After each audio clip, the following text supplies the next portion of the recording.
What's up guys, Nathan Hamilton here. Welcome to my channel, welcome to my couch. Today we're going to talk about how to shoot better iPhone video with your DJI OSMO Mobile.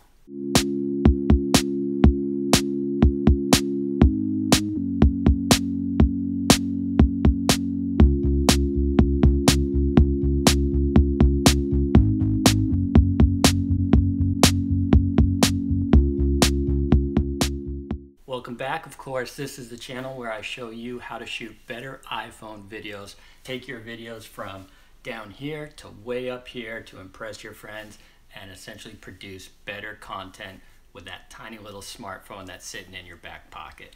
And the topic du jour is how to shoot stabilized footage with your iPhone and a DJI OSMO. If you've shot video on an iPhone 7 Plus and the OSMO Mobile, you may have seen that there are some issues with stabilization. Now, I got an iPhone 7 Plus I'd say about 5-6 months ago, and at that point when I was shooting footage compared to the iPhone 6, there was a noticeable difference where you have essentially the image stabilization within the iPhone camera fighting against what this guy is doing, and altogether couldn't produce any sort of footage that was worthwhile. And over time I've seen that the DJI Go app has improved a little bit. Maybe there were some firmware updates along the line that helped improve some of the problems with the iPhone 7 Plus, but I figured out some better ways, and I'll show you the different settings that I use within an app called Filmic Pro. Now, if you are unfamiliar with what Filmic Pro is, it's a third-party recording software app that you can download on your phone. I believe it's maybe 10, 11 bucks or so, but well worth the money. It's a one-time fee that you do pay for the app download. But essentially, here's what it does is it takes your basic camera and essentially turns it into a DSLR. Now, what that gives you the capability of doing is deeper control over the frames per second. Within the iPhone 7 Plus, I believe you can shoot 30, 60, perhaps even higher when you go to 720p resolution. But within Filmic Pro, you can go anywhere from 24 to 240 frames per second, in addition to having control over ISO, over the shutter, over white balance.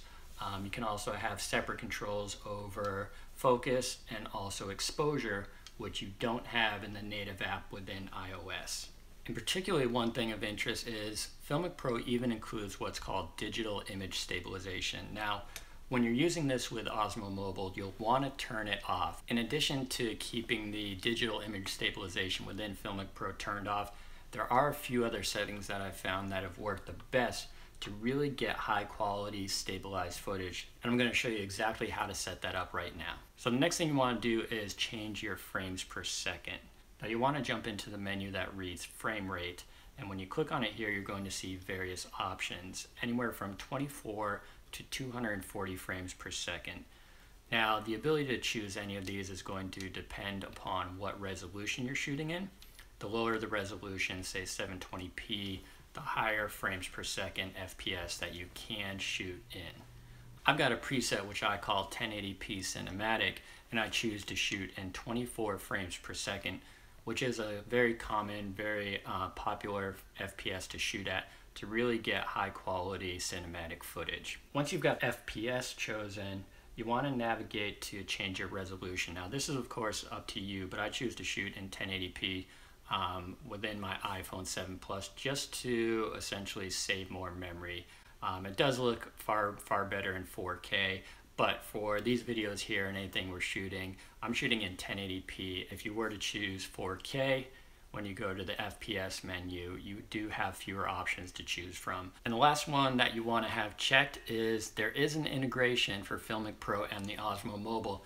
This is huge. This is why I actually use Filmic Pro versus the DJI Go app, just because you do have better control over the camera. And with these few adjustments within Filmic Pro, you should be able to produce some pretty high quality videography and pretty good images within the Filmic Pro app using the OSMO Mobile. And here's some footage I shot using these same exact settings.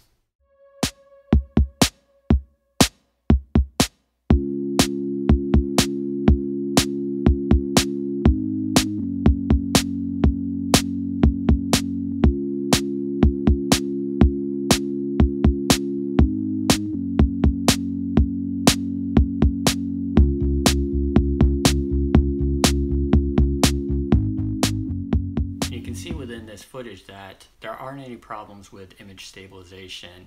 I know when I used the Go app was a few months ago, there were some problems I was noticing. I don't know if there's been a firmware update. I can't comment. Internet, correct me if I'm wrong. So the one caveat, the one thing you see that's going to be the same regardless of which app you use, is you see those kind of micro shutters, perhaps when I was running.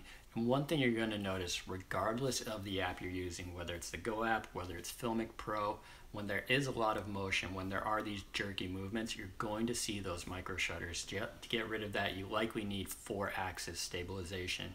And the Osmo Mobile essentially gives you 3, which is side to side, forward, back, and rotating. You don't have that crucial up and down axis, which you would get with more expensive rigs, and that's not what the Osmo Mobile is made for. But I found any times that I've used it, it's really minimal, and if you're walking along just normally, short of sprinting, you're gonna have some pretty high quality footage. So there you go, guys. Those are the settings I use to get some great footage. Why don't you go ahead and comment below some of the settings that you're using as well to get some high quality video from your iPhone. And if you have any tips or tricks, go ahead and throw those in the comment section below. Would love to hear those.